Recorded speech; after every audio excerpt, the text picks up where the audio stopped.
સુપ્રસિદ્ધ યાત્રાધામ ડાકોરમાં થઈ અન્નકૂટ ઉત્સવની ઉજવણી અન્નકૂટના પ્રસાદની કરવામાં આવેલું દર વર્ષે અન્નકૂટની લૂંટ થાય છે। 151 મણનો અન્નકૂટ ભગવાન સમક્ષ ધરાવવામાં આવ્યો છે। આસપાસના 80 ગામના લોકોને પ્રસાદ લૂંટવા આમંત્રણ અપાયું। વર્ષોથી 80 ગામના લોકો લૂંટે છે અન્નકૂટનો પ્રસાદ, જે બાદ સગા સંબંધીઓને મોકલવામાં આવે છે।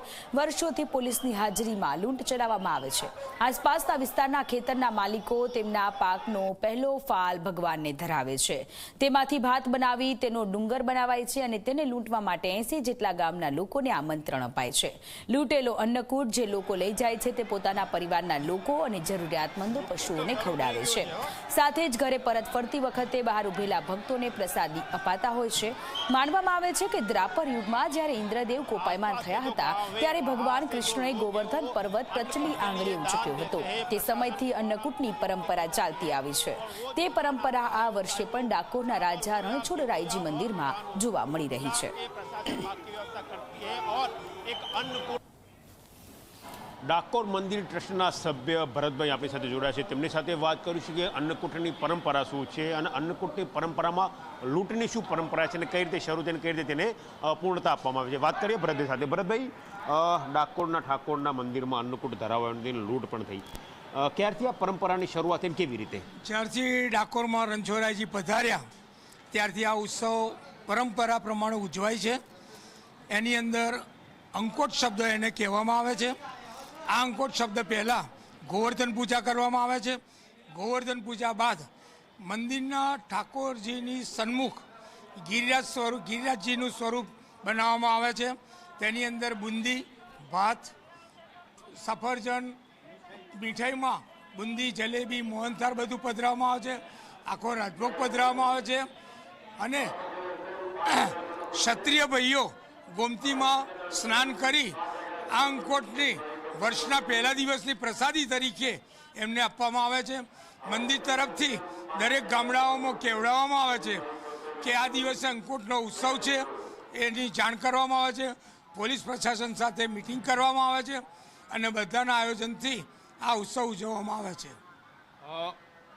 અન્નકૂટની તૈયારી કઈ રીતે શરૂ કરવામાં આવે છે? અંકુટની તૈયારીમાં ઘણા સમય પહેલાં એનું આયોજન કરવામાં આવે છે। આયોજનમાં જે બુંદી બનાવવામાં આવે છે એ આગલે દાડે જ બનાવવામાં આવે છે અને બધી જ વસ્તુ તાજી બને છે। કોઈ દિવસ વહેલી કોઈ પ્રસાદી બનાવવામાં આવતી નથી।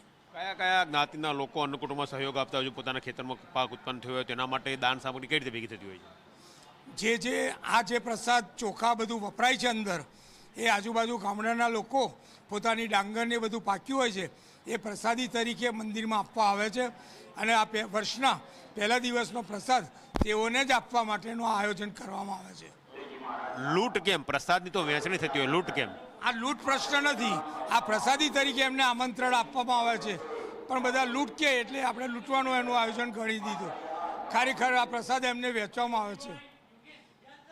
તો તમે જોયું કે આ હતા ભરતભાઈ, જેમનું સ્પષ્ટ કહેવું છે કે આસપાસના ગામના લોકોના ખેતરમાં જે પાક ઉત્પન્ન થતો હોય છે તે પાક અહીંયા દાન સ્વરૂપે આપવામાં આવે છે। તેમાંથી આખો અન્નકૂટ તૈયાર થાય છે, ગિરિરાજ સ્વરૂપ તૈયાર કરવામાં આવે છે અને જે લોકોએ દાન આપ્યું હોય તે લોકો માટે મંદિરના દરવાજા ખોલીને અન્નકૂટની લૂંટ કરવામાં આવે છે। બરાબર આ જ પરંપરા જે વર્ષોથી ચાલી આવતી હતી તે આજે પણ યથાવત જોવા મળી।